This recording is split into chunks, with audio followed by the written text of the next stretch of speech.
এটা আমাদেরকে বলতেই হবে যে আমরা গত 54 বছরে বিজয়ের স্বাদ আস্বাদন করতে পারিনি। কেন এটা পারিনি আমরা? আমাদের নেতৃবৃন্দ সেটা বলেছেন। গত 54 বছরে যারা ক্ষমতায় এসেছেন, দেশ পরিচালনা করেছেন, তারা এই দেশের মানুষকে বিভক্ত করে রেখেছিলেন। এই দেশের মানুষকে তারা ঐক্যবদ্ধ করতে পারেননি। যারা ক্ষমতায় ছিলেন তারা নিজেদের দলীয় স্বার্থ এবং একক আধিপত্য বিস্তার করে দেশের মানুষের অধিকারকে ভুলুণ্ঠিত করেছিলেন। যারা বাংলাদেশের এই স্বাধীন সার্বভৌম সত্তাকে সব কিছুর উপরে অগ্রাধিকার দিয়ে কাজ না করে নিজের ব্যক্তিগত স্বার্থে ব্যবহার করেছেন, যার কারণে এখানে গণতান্ত্রিক পরিবেশ গড়ে ওঠেনি, পরমত সহিষ্ণুতার রাজনীতি গড়ে ওঠেনি।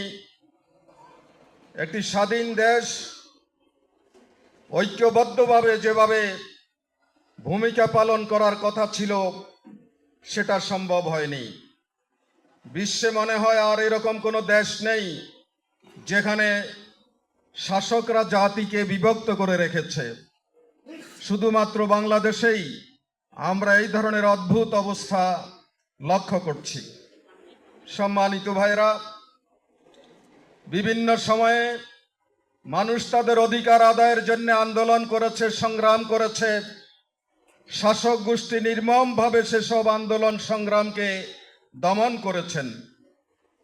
সর্বশেষ 24-এর 5ই আগস্ট এবং এই জুলাই আন্দোলন, এই আন্দোলনকে ফ্যাসিস্ট হাসিনা গণতন্ত্রের মুখোশ পরে যে নির্মমভাবে এই দেশের জনগণের উপরে, ছাত্রদের উপরে, সর্বস্তরের মানুষের উপরে গণহত্যা চালিয়েছিল, এটা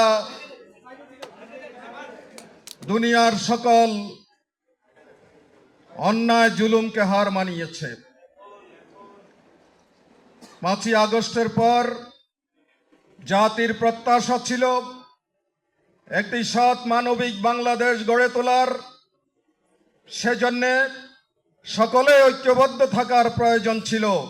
কিন্তু আমরা দেখতে পাই যে ঐক্যের নেয়ামতের বদৌলতে 5 তারিখ আল্লাহ রাব্বুল আলামিন 16 বছরের স্বৈর শাসনের পতন ঘটিয়েছেন।